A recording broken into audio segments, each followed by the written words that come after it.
तो राजस्थान में फिर से बढ़ते कोरोना संक्रमण के बीच सरकार ने एक बार फिर नाइट कर्फ्यू और सख्ती करने के संकेत दे दिए हैं। पिछले कुछ दिनों में आमजन के साथ साथ माननीयों की जिस तरह लापरवाही देखी गई, वो संक्रमण बढ़ने के पीछे सबसे बड़ा कारण है।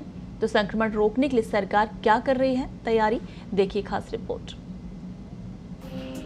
फिर बढ़ने लगा कोरोना संक्रमण, लापरवाही पड़ रही भारी, फिर से लॉकडाउन की तैयारी।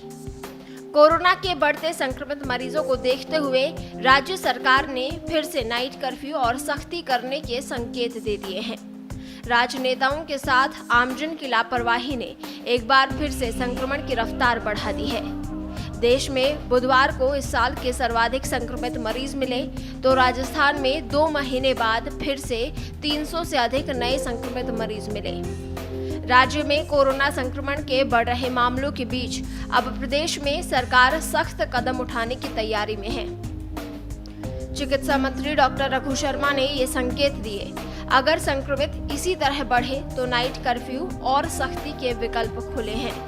कई महीनों तक लॉकडाउन की मार झेल चुकी जनता को ये समझना होगा कि अगर फिर से लॉकडाउन की स्थिति आई तो बहुत बड़ा नुकसान उठाना पड़ सकता है।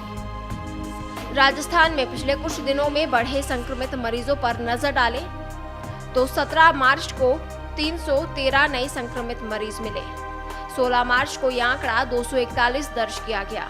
15 मार्च को 251 मरीज सामने आए।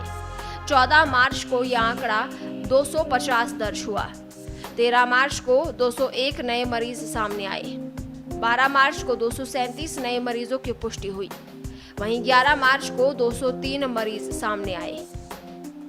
पिछले 7 दिनों में संक्रमित मरीजों की संख्या लगातार बढ़ रही है। जहां एक समय एक दिन में 100 से कम संक्रमित मरीजों की संख्या हो गई थी, वो अब 300 के पार हो गई है। पिछले कई दिनों में आमजन के साथ साथ चुनावी रैलियों, धरना प्रदर्शनों में जिस तरह लापरवाही देखी गई, वो भी संक्रमण बढ़ने के पीछे सबसे बड़ी वजह है। वैक्सीन आने के साथ जिस तरह लोगों की लापरवाही बढ़ गई, उन लोगों को ये समझना जरूरी है कि कोरोना अभी गया नहीं। अगर इसी तरह संक्रमण के मामले बढ़े तो फिर से लॉकडाउन जैसी स्थिति हो सकती है। पत्रिका टीवी, जयपुर।